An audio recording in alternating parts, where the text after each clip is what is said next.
कक्षा 6, 7, 8 के लिए निबंध भारतीय कृषक।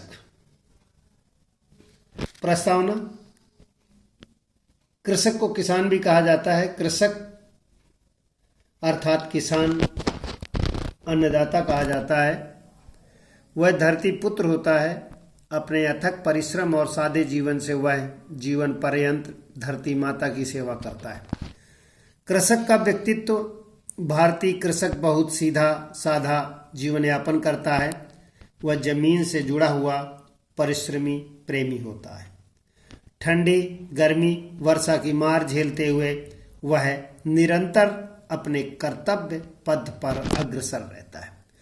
अगला है मुख्य हेडिंग है परिश्रम का पर्याय। भारत एक कृषि प्रधान देश है। भारत की संस्कृति कृषक संस्कृति है, किंतु इस संस्कृति की रक्षा के लिए भारतीय कृषक दिन भर परिश्रम करता है। परिश्रम ही उसके जीवन का एकमात्र लक्ष्य बन जाता है। परिश्रम का वह मूर्त रूप या पर्याय है।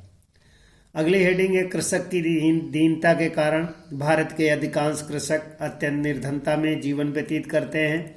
उनके पास ना तो रहने के लिए उद्यम अच्छे मकान होते हैं, न ही अच्छे वस्त्र पहनते हैं।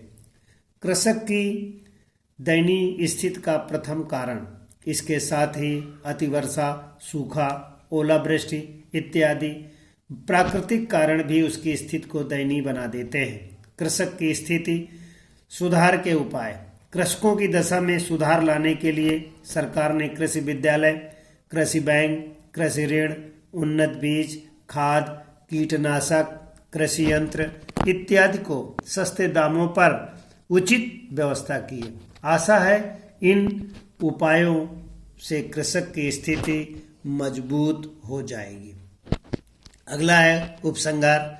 कृषक जीवन बड़ा ही परोपकारी और सेवा भाव से भरा होता है। वह सादा जीवन बड़े परिश्रम का प्रत्यक्ष प्रमाण है। भारतीय कृषक का जीवन सभी सुख सुविधा भोगी मनुष्यों के लिए एक आदर्श उदाहरण है। अगला निबंध है देशाटन या पर्यटन। प्रस्तावना। देशाटन या पर्यटन से तात्पर्य भ्रमण है। विभिन्न स्थानों का भ्रमण देशाटन या पर्यटन कहलाता है। मानव की जिज्ञासा, महत्वाकांक्षा, सौंदर्य प्रियता और ज्ञान की प्रवृत्ति उसमें देशाटन और पर्यटन की रुचि जागृत करती है। देशाटन से लाभ। देशाटन या पर्यटन से कई लाभ हैं। नंबर 1, शैक्षिक दृश्य। शैक्षिक दृश्य देशाटन का विशेष महत्व है, क्योंकि मात्र पुस्तक से हमें सर्वांगीण और स्थायी ज्ञान प्राप्त नहीं कर सकते। यही कारण है कि आज पाश्चात्य देशों में छात्रों का जीवन के साथ पर्यटन के लिए भी जोर दिया गया है। दूसरा है ज्ञान अर्जन के लिए। ज्ञान अर्जन की दृष्टि भी देशाटन और पर्यटन के कई लाभ हैं। इसके द्वारा भौगोलिक ज्ञान को स्थायित्व मिलता है, साथ ही सरस और रुचिपूर्ण मनोरंजन भी प्राप्त होता है। व्यापारिक लाभ। पर्यटन हमारे राष्ट्रीय अंतर्राष्ट्रीय व्यापार को भी प्रभावित करता है। इससे विभिन्न राष्ट्रों में परस्पर निकटता बढ़ती है और व्यापारिक संबंध मजबूत होते हैं। अगला है व्यापारिक लाभ। लास्ट में है उपसंहार। इस प्रकार देशाटन या पर्यटन हमारे विभिन्न दृष्टिकोणों से लाभ दिलाता है।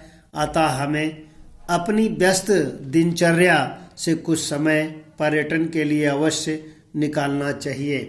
कहा भी गया है, सैर कर दुनिया की गाफिल, जिंदगानी फिर कहाँ, जिंदगानी गर रही तो नौजवानी फिर कहाँ। एक बार किसी विद्वान ने ये कहा है, पंक्ति जरा फिर से देख लीजिए। सैर कर दुनिया की गाफिल, जिंदगानी फिर कहाँ, जिंदगानी गर रही तो नौजवानी फिर कहाँ। अगला निबंध जो विद्यार्थी लिखेंगे, मेरे जीवन का लक्ष्य, एक कक्षा 8 वाले लिखेंगे, जो इस प्रकार है। विचार प्रस्तावना। लक्ष्य का निश्चय, लक्ष्य पूर्ति के लिए प्रयास, लक्ष्य निर्धारण के कारण। कक्षा 6 वालों के लिए है प्रकाश पर्व दीपावली। प्रस्तावना: दीपावली का पौराणिक महत्व, दार्शनिक महत्व, आर्थिक महत्व। कक्षा 7 वाले गंगा की आत्मकथा के बारे में लिखेंगे। प्रस्तावना: धरती पर अवतरण की कथा। ये निबंध विद्यार्थी करेंगे।